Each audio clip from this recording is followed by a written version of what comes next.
Hoy yo quiero abordar un cuestionamiento o una palabra que me voy a detener en ella, quiero que la abordemos, y es una palabra muy, pero muy importante, y es esta: injusticia. Injusticia, porque te decía que hoy esto es con lo que muchas personas luchan. Lo que ha hecho que más gente se aleje de Dios o que den un paso a un lado cuando se trata de Dios ha sido este tema de la injusticia.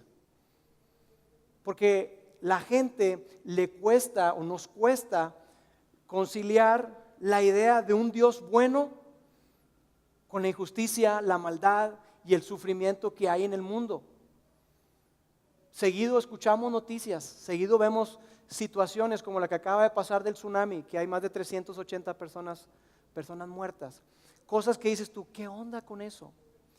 Así que es muy importante que podamos abordar este tema de la injusticia, porque eso ha sido lo que más ha provocado que más personas se alejen de Dios o que mantengan su fe. Y es por eso que es tan relevante abordar este tema. Y mira, la idea de esta lucha interna que hay con respecto a seguir creyendo en Dios o a creer en Dios por el asunto de la injusticia y la maldad va más o menos así. El argumento es este: si Dios existe, Él tiene que ser bueno, y si Él fuera bueno, Él querría. Él haría algo en contra de la maldad, de la injusticia, de todo lo que está ahí.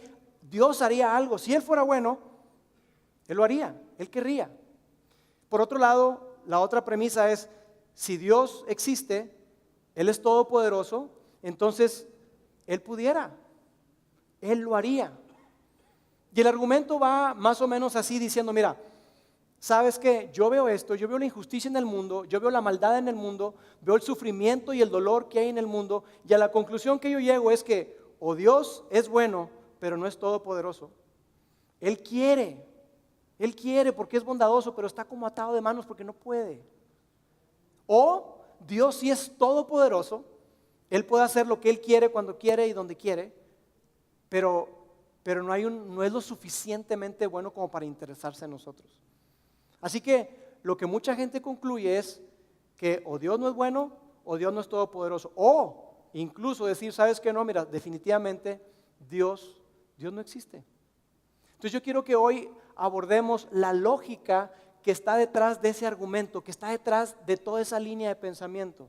Hoy vamos a hablar acerca de eso, pero antes yo quisiera abrir un pequeño paréntesis.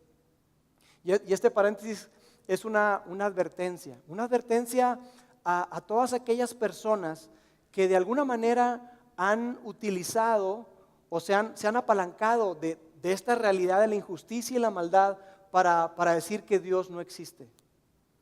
Yo quiero hacerle la siguiente advertencia, la vamos a colocar acá: es: ten cuidado cuando te apropias del dolor de otras personas para argumentar en contra de Dios. Tú puedes utilizar tu sufrimiento, tu dolor, la injusticia que has vivido, pero ten mucho cuidado cuando utilizas el dolor de otras personas para tú plantear tu argumento en contra de Dios. ¿Sabes por qué?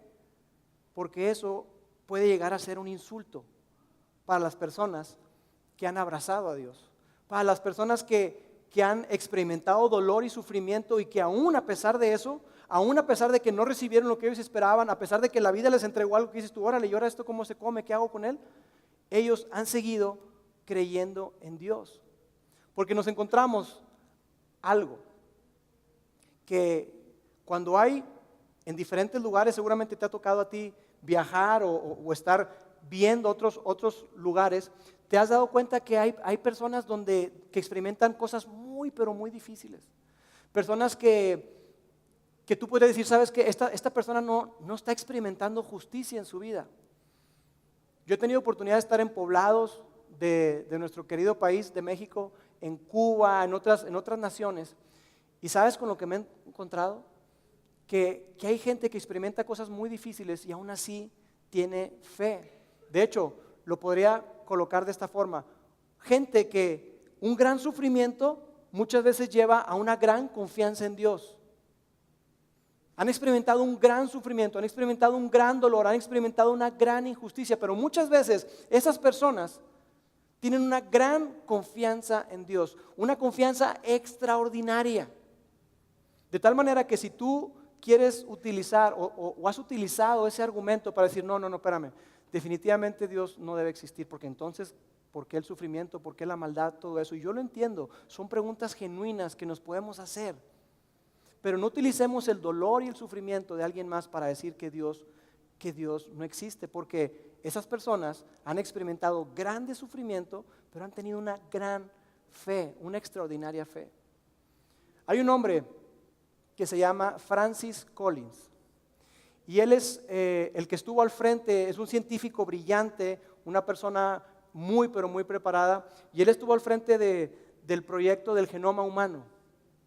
Todo esto que tiene que ver con el ADN y tratar de hacer como una especie de mapa o ruta para entender todo lo que está detrás de todo esto del ADN, de los más de 25,000 genes del ser humano. Y este hombre, cuando estuvo haciendo esa investigación, que fue de años, él llegó a una conclusiones muy interesantes. Y una de ellas es que Dios existe. De hecho, él abrazó el cristianismo a raíz de su investigación.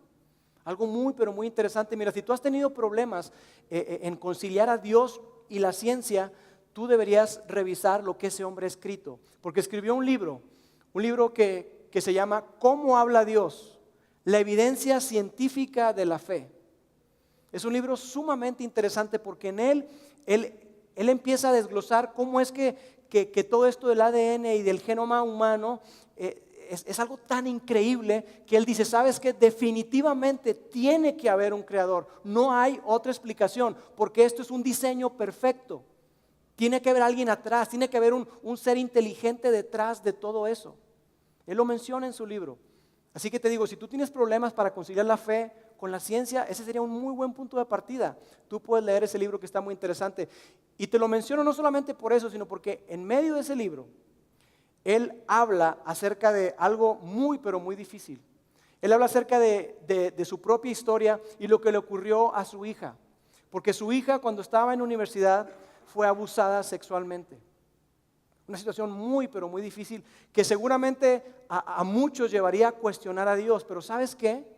Que en medio de esa situación él no cuestionó a Dios. O sea, él no dijo, no, espérame, ¿sabes qué? Entonces yo creo que Dios no existe. Esa no fue su pregunta. Él tuvo una gran lucha interna, pero su lucha interna no tuvo que ver con si dudaba o no de la existencia de Dios. Su lucha tuvo que ver con poder perdonar a la persona que le había hecho esa gran maldad a su hija. Esa fue su lucha. Porque él decía, no lo puedo perdonar después. ¿Cómo es que hizo eso a mi hija, a mi bebé? Yo no lo puedo perdonar.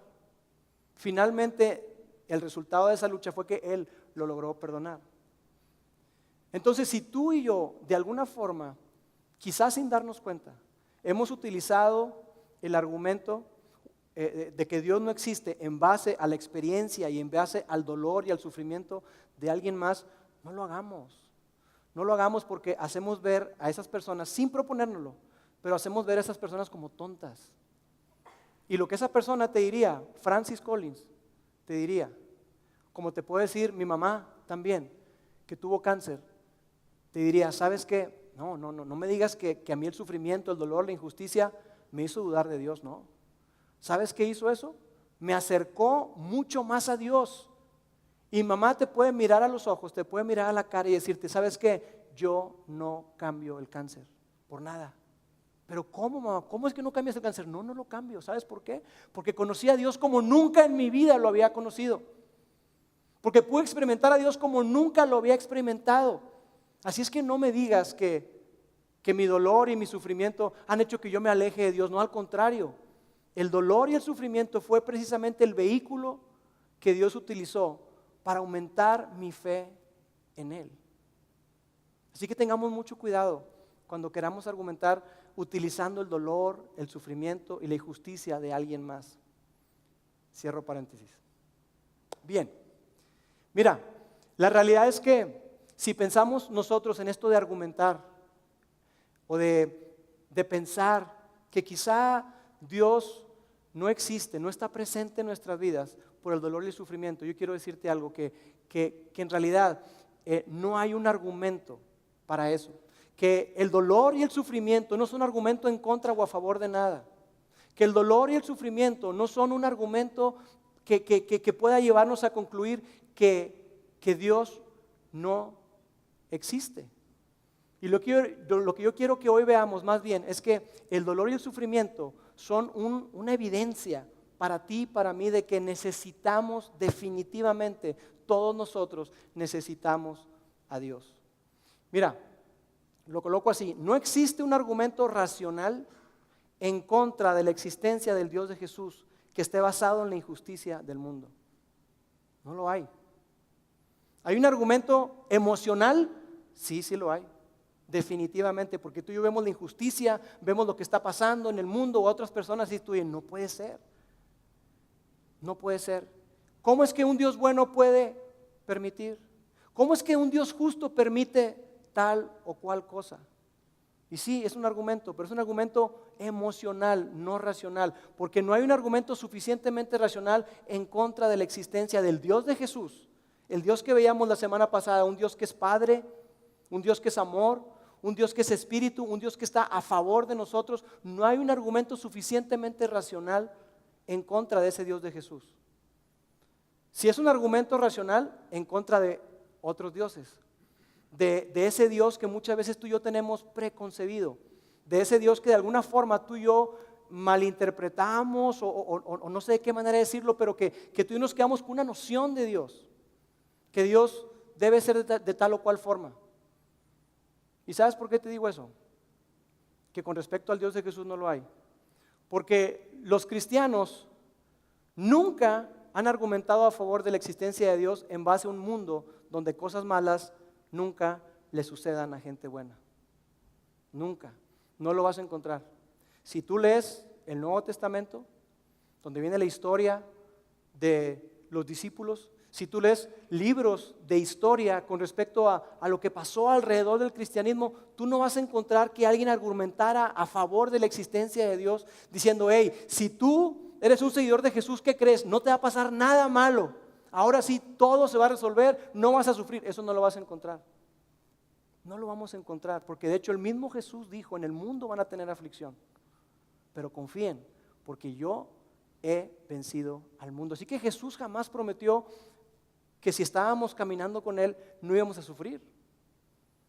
Él no prometió eso. Jamás prometió eso. Y los primeros discípulos de Jesús vivieron en un mundo lleno de injusticia. Entonces, este no es un argumento, porque los cristianos nunca argumentaron a favor de la existencia de Dios basado en que nada malo puede sucederle a gente buena.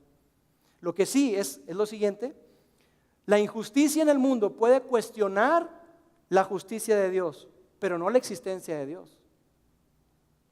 La injusticia del mundo sí puede hacer que tú y yo lleguemos a cuestionar y decir, oye, entonces, ¿qué onda? ¿Qué onda con la existencia de Dios? ¿Por qué es que Dios permite tal o cual cosa? Pero esos primeros cristianos, esos primeros seguidores de Jesús abrazaron el cristianismo cuando estaba un mundo lleno de injusticia. Así que ¿sabes qué significa esto? Que tiene más sentido, definitivamente tiene más sentido estar enojado con Dios, tiene más sentido estar decepcionado de Dios o decepcionado con Dios, que decir, ¿sabes qué? Dios no existe, que dejar de creer en Él. Tiene mucho más sentido estar enojado. Pero mira, algo que tú y yo podemos pasar por alto y no nos damos cuenta es que basamos la existencia de Dios comparándolo con nuestra experiencia. Tú y yo decimos, ¿sabes qué? Es que lo que yo estoy viviendo, lo que estoy atravesando, definitivamente es algo que no puedo soportar, que no puedo asimilar, entonces Dios no existe. Pero cometemos un error cuando asimilamos o conectamos tu experiencia con la existencia de Dios. Y mira, el punto de vista de los seguidores de Jesús es sencillo. El punto de vista es este: algo existe, algo no puede existir de la nada, por lo tanto tiene que haber un creador. Hay la necesidad de un creador, de un punto de partida, hay la necesidad de una primera causa que nosotros decimos que es Dios. Y ese Dios que creó todas las cosas está por encima de todas las leyes naturales. Él está por encima de cualquier ley, de cualquier cosa. ¿Y sabes lo que significa esto?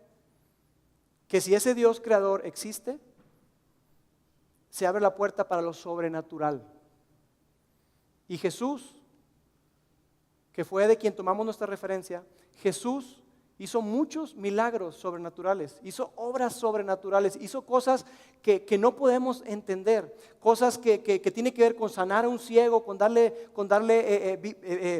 la capacidad de escuchar a una persona, de hablar, de que se levantara un muerto. Cosas sobrenaturales porque está por encima, Dios está por encima de cualquier orden y ley natural.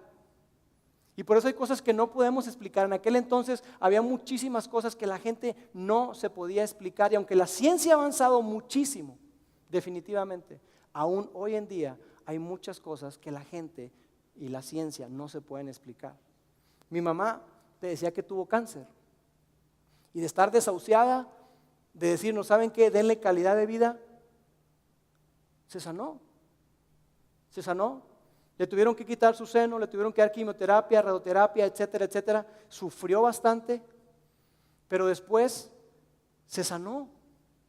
Después de repetir un examen 5 veces y nos decían que estaba invadida de cáncer, de repente de estar invadida de cáncer ya no tiene cáncer. ¿Cómo te explicas eso? Y tenemos los estudios para comprobarlo. ¿Cómo te explicas eso? ¿Sabes por qué? Porque el Dios en quien creemos está por encima de todo eso. Porque nosotros creemos en Dios, los seguidores de Jesús creemos en Dios por lo que Él dijo respecto a sí mismo. Porque cuando Él predijo su muerte y su resurrección y lo cumplió, eso hizo que nosotros podamos confiar en sus palabras 100% con respecto a quién es Él y con respecto a todo lo que nos dijo respecto a Dios. Y Jesús nos enseñó de tal forma que nosotros podemos creer en Él, pero no por nuestra experiencia, no porque hayamos sido librados de tal o cual cosa, sino por lo que Jesús dijo con respecto a quién es Dios. De otra manera, mira, si el cristianismo fuera tan frágil como para sacar a Dios de la ecuación a partir del sufrimiento, de la injusticia y del dolor, el cristianismo no hubiera sobrevivido al primer siglo. No era posible que hubiera sido eso. No habría podido sobrevivir al primer siglo. Así que la pregunta que tenemos que hacer nosotros más bien es esta: ¿por qué asumimos que si Dios existe, Dios debe ser bueno y justo? ¿De dónde sacamos esa idea nosotros?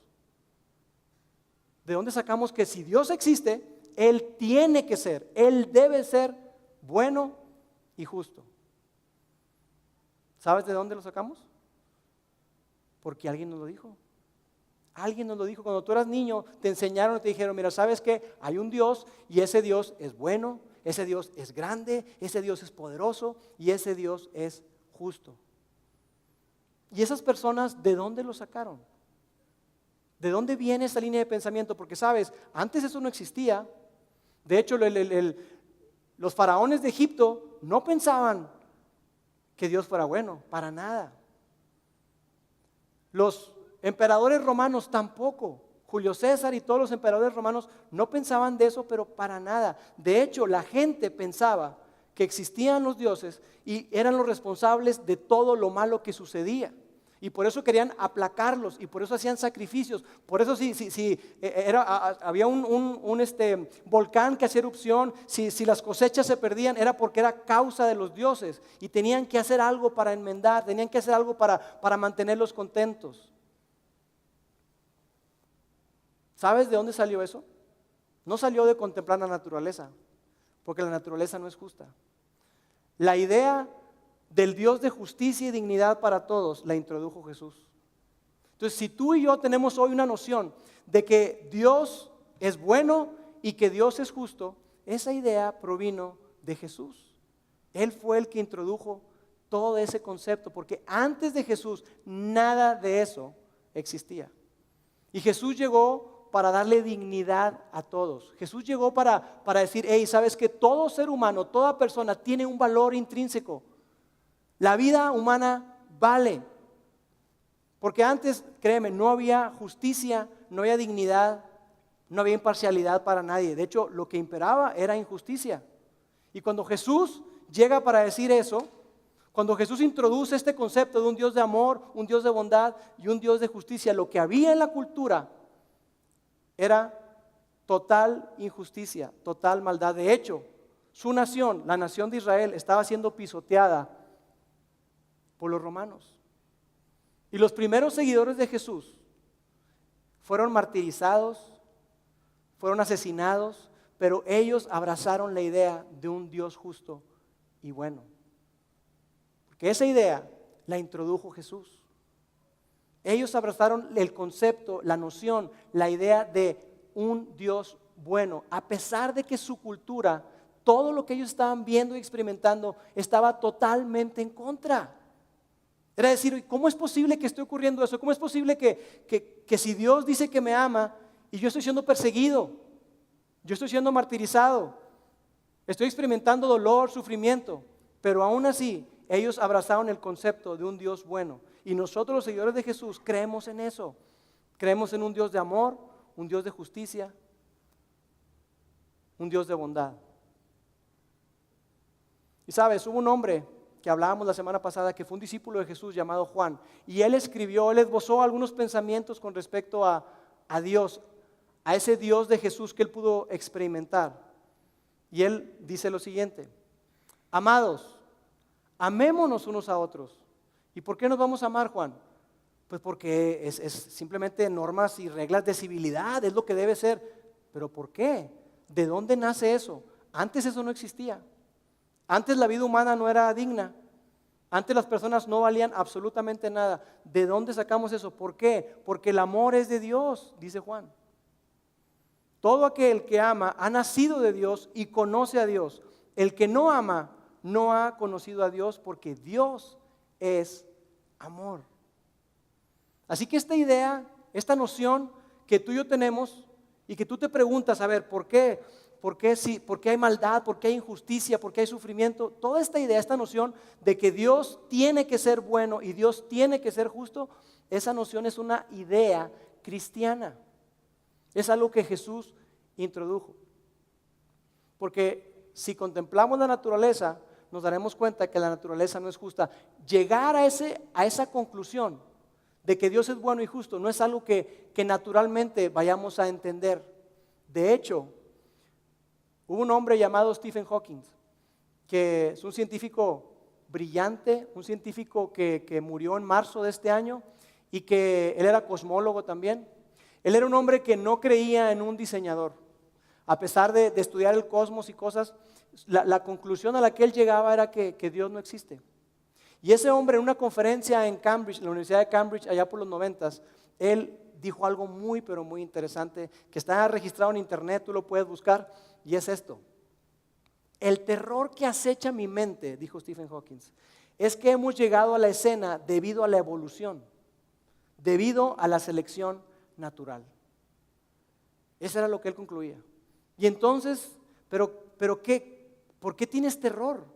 ¿Qué acecha tu mente, Stephen Hawking? ¿Por qué no puedes dormir en la noche? ¿Qué es eso que te tiene con miedo?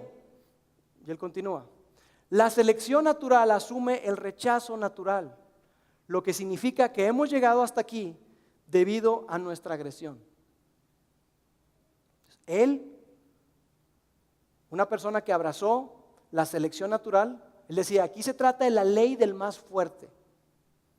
De eso se trata. Y él concluía cosas que nos pueden parecer increíbles y que nos pueden parecer como sacadas de un libro de fantasía.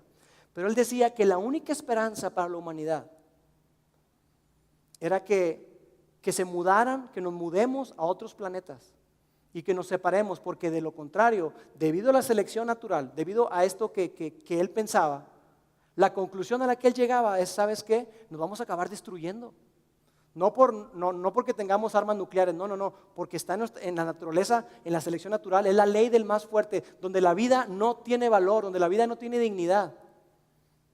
No hay justicia cuando piensas de esa manera, no hay justicia cuando impera la ley del más fuerte, simplemente es y ya. Y decíamos en la primera semana que ese tipo de pensamiento no reconoce valor, dignidad, que la mente es una ilusión, que el valor es una ilusión, que la voluntad es una ilusión. Y sabes, las implicaciones de esto son muy, pero muy grandes, porque cada vez más y más personas han abrazado esa línea de pensamiento.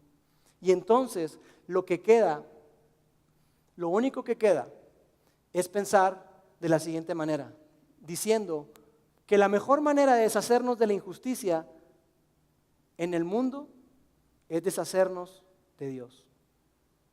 La mejor manera en que podemos hacer, ¿sabes qué? Que no haya más injusticia, es sacar a Dios de la ecuación. ¿Y eso qué implica? Que cuando no hay un estándar imparcial, objetivo, cuando no hay una definición de justicia, la injusticia deja de existir. Es decir, si entonces la idea de la justicia, no hay Dios, ¿dónde queda la justicia? ¿Cuál es la justicia? ¿Quién dice qué es justicia? Cuando sacamos a Dios de la ecuación, ¿sabes lo que ocurre? Que tú y yo no tenemos a nadie más a quien apelar. No tenemos nadie a quien llamar y decir, hey, eso está mal. ¿Y quién dice que eso está mal? ¿Tú? Eso es lo que tú piensas, yo no. Es con lo único que quedamos. Tú y yo, si sacamos a Dios de la ecuación, si no tomamos en cuenta al Dios de Jesús, lo único que con lo que nos quedamos es esto. Con mi justicia, con tu justicia, con la justicia nazi, con la justicia de ISIS, con la justicia de la mayoría, con la justicia supremacista, con la justicia de la naturaleza, con la justicia de la calle, de las pandillas, con la justicia del rico, con la justicia del poderoso. Entonces, sacar a Dios de todo este asunto no resuelve el problema, no lo resuelve. Lo único que hace, ¿sabes qué es? Es dejarnos a ti y a mí sin una definición, sin un estándar de lo que es la justicia. Y entonces no te atrevas a decirme que lo que estoy haciendo es injusto. ¿Por qué? ¿Porque tú dices? No para nada. Eso es lo que tú piensas. Y amigos, esto es lo que el mundo ha abrazado como línea de pensamiento. Es justo dependiendo de quién lo vea. Entonces removemos todo absoluto, removemos cualquier cosa imparcial. No hay justicia entonces. Por eso digo que no debemos remover a Dios del cuadro. Entonces, ¿qué hacemos? Ok, si yo entiendo que Dios es la fuente de esa imparcialidad, de esa justicia, y alguien a quien yo puedo apelar para decir, oye, eso no está bien, y que Él es la norma, Él fija la norma, Él es la regla para medir. Y entonces, ¿qué hacemos con la injusticia? ¿Qué hacemos con eso? ¿Qué tiene que decir el Dios de Jesús con respecto a eso? ¿Hay algo que tenga que decir? ¿Hay alguna solución para eso? Sí la hay, sí la hay. Pero ¿sabes qué ocurre? No nos gusta su solución. No nos gusta su solución. Porque sí, Jesús nos mostró que Dios es amor. Veíamos la semana pasada, Jesús nos mostró que Dios es amor definitivamente y nos encanta esto a ti y a mí. Pero eso no fue todo lo que Él nos mostró. Él nos mostró también que Dios es justo y que al final va a haber justicia para todos, absolutamente para todos. Pero en este tiempo Él tiene paciencia. ¿Y sabes qué no nos gusta tampoco? Entender que no hay justicia sin un juicio. No puede haber justicia si antes no hay un juicio. Y a ti y a mí nos encanta el Dios del amor y le sacamos la vuelta al Dios de la justicia. Pero si tú quieres y tú dices, ¿sabes qué? Dios, si Dios existe, Él es justo. Tú y yo tenemos que pasar por un juicio. Porque entonces, ¿qué clase de Dios sería aquel que no juzga? ¿Cómo va a impartir justicia? Y no nos gusta eso. ¿Sabes por qué? Porque nos damos cuenta que no damos la talla. Nos damos cuenta que no llegamos al estándar, que su estándar es muy alto y todos quedamos cortos al estándar de Dios. Incluso tú y yo quedamos cortos a nuestro propio estándar. Seamos sinceros. Aquellas cosas que tú sabes que tienes que hacer, ¿no es cierto que no las haces? Y decíamos la semana pasada que nos escudamos diciendo, bueno, es que nadie es perfecto. Pero tú y yo sabemos que quedamos cortos. Y eso también, ¿sabes de qué nos habla? El que no queramos ser juzgados, nos habla de nuestra gran hipocresía. ¿Por qué? Porque tú y yo queremos juicio para aquellas personas que te han dañado, ¿no es cierto? Tú quieres que juzguen a esa persona que que dejó inconsciente al chavo de Tigres. ¿No quieres justicia para él? Claro que queremos justicia para él. Y que lo metan al bote y que ahí que lo hagan lo que tengan que hacer para ese tipo que se aprovechó o esa bola de gente que se aprovechó. Yo quiero justicia para todas aquellas personas que me han dañado a mí y a mi familia, que me robaron, que me ultrajaron, lo que tú quieras. Yo quiero justicia. Pero cuando se trata de ti, cuando se trata de mí, ay, nos tiemblan las piernas, quedamos mal. Porque de alguna forma tú y yo queremos que ahí sí sea un Dios de amor increíble y que lleguemos delante de Dios y le digamos, hey, mira, quiero que Dios me dé oportunidad de hablar, de defenderme, de justificarme y que después de que me defienda, Él diga, ah, no, sí, Lauro, ya te entiendo, no, pásale, tranquilo, tú y yo estamos bien, dale. Eso es lo que tú y yo queremos. ¿Y sabes qué? Que no se puede tener un Dios así. No sería digno de admirar un Dios que es así. Y por eso es que el Evangelio, las buenas nuevas de Jesús son tan impresionantes. Porque sabes, Dios vio su creación. Dios vio lo que los seres humanos estábamos haciendo con esa voluntad, esa libertad que Él nos entregó. Dios vio lo que estábamos haciendo con el poder que Él nos otorgó. ¿Y sabes lo que hizo Dios? Dios no nos mandó un juez.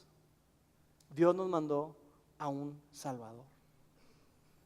Y es una gran noticia, es increíble. Y Jesús mismo lo dijo. Jesús dijo, porque yo no he venido a juzgar al mundo, sino a salvar al mundo. Esto es algo increíble y es una excelente noticia para ti y para mí. Que Dios, viendo cómo estábamos, Él nos proveyó de un Salvador, de una persona que pagó por nosotros, de una persona que fue maltratado, que fue crucificado, para que la justicia fuera satisfecha, para que tú y yo podamos tener libertad y para que podamos acercarnos a Dios con toda tranquilidad, sabiendo que estamos en bien con ese Dios. Es algo increíble. Y claro que Jesús nos habló también de justicia. De hecho, hay una parábola que Él contó acerca de una mujer viuda que va con un juez y le pide que le haga justicia. Y ese juez era un juez injusto. Y ahí está esa mujer. Iba un día, iba otro día, se le aparecía en el restaurante, se le aparecía en el club de golf, se le aparecía en el centro comercial, se le aparecía en todos lados. Y le decía, hazme justicia, no seas gacho, hazme justicia. Escucha mi caso, por favor atiéndeme, hazme justicia.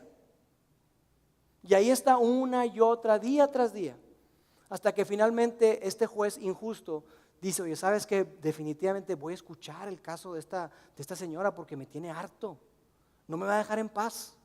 Así que, a ver, déjame ver su caso. Y Jesús nos dice lo siguiente, ¿acaso Dios no le hará justicia a sus elegidos que día y noche claman a Él? ¿Se tardará en responderles? Y probablemente tú has atravesado alguna situación, alguna necesidad y dices tú, Dios, ¿dónde estás? Y parece que se está tardando. Jesús entiende eso. Y después dice, yo les digo que sin tardanza les hará justicia. Claro que habrá justicia, pero, y aquí hay un pero, y es la pregunta que tenemos que hacernos hoy, tú y yo. Y Jesús dijo, pero cuando venga el Hijo del Hombre, ¿hallará fe en la tierra? Cuando venga el Hijo del Hombre, cuando venga Jesús nuevamente, cuando yo venga, está diciendo Jesús, ¿habrá fe en la tierra? ¿Habrá gente fiel como esos primeros seguidores de Jesús que decían, mira, ¿sabes qué? Lo que yo estoy experimentando no es justicia. Lo que yo estoy experimentando es sufrimiento y es dolor. Lo que estoy experimentando es algo mucho más difícil de lo que yo soñé. Pero aún así, yo sigo creyendo en un Dios de amor, en un Dios de bondad y en un Dios de justicia. Esa fue la manera en que esas personas vivieron. Y sabes, cuando tú y yo rechazamos a Dios, estamos rechazando el fundamento de la justicia, el estándar, la medida de la justicia. Y tú y yo No queremos eso. Tú y yo anhelamos, queremos y necesitamos a un Dios que sea justo. Y amigos, si somos sinceros, después de todo lo que vivió, después de todo lo que lo atravesó, si alguien tenía una razón para dejar de creer en Dios por la injusticia, ese era Jesús. Porque Él vino a salvar, y las mismas personas a quienes Él vino a salvar lo crucificaron. Fue juzgado injustamente, es más, ni juicio le hicieron.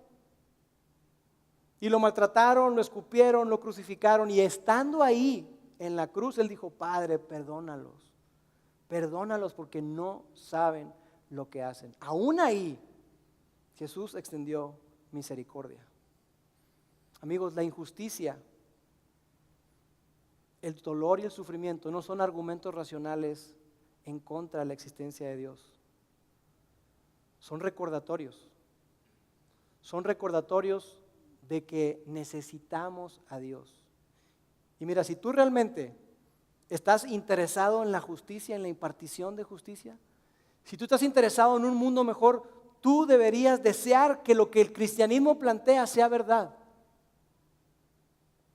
Porque el cristianismo plantea un Dios de amor, que si tú abrazas y recibes y aceptas su amor, tú puedes tener ese amor, esa bondad, y sabes y tienes la seguridad de que el día de mañana habrá justicia. Cuando ya, en este instante, no sabemos cuándo, pero Dios ha prometido que Él impartirá justicia para todos. La injusticia, el dolor son un recordatorio constante para ti, para mí. Por eso es que cuando vemos situaciones difíciles como las que pasó con el tsunami, como lo que pasó con este muchacho que salió en todo el mundo, le dio la vuelta al mundo, el muchacho de Tigres, dices tú: no puede ser. Yo batallé para ver el video y no lo terminé de ver. Dije: no puede ser que le hagan eso a una persona, no puede ser. Ese clamor que tú y yo tenemos adentro, Dios lo ha colocado. Y tú y yo tenemos ese gran anhelo. Mira, C.S. Lewis, un pensador del siglo pasado, él escribió bastantes libros. Las Crónicas de Narnia quizás sean los más famosos porque son como un cuento, hicieron películas y todo. Pero él escribió libros muy, pero muy buenos. Uno de ellos se llama Mero Cristianismo. Y este hombre, un filósofo brillante, él escribió esto que quiero compartirte. Si encuentro en mí mismo deseos que ninguna experiencia en este mundo puede satisfacer, la única explicación lógica, la única conclusión a la que él llegaba es que yo, dice él, fui creado para otro mundo. ¿Y sabes qué? Jesús dice que tú y yo fuimos creados para la eternidad, fuimos creados para otro mundo, no todo está acá. Y eso es algo increíble. Porque si tú sientes que no has recibido justicia, un día la vas a recibir. Porque si tú tienes dentro de ti ese anhelo de decir: es que las cosas deberían de ser así, es que esto podría ser de tal o cual manera, Jesús nos prometió que un día así van a ser. Así que lejos de alejarte de Dios, de dar un paso hacia atrás por todo esto que tú y yo experimentamos, que tiene que ver con la injusticia de Dios,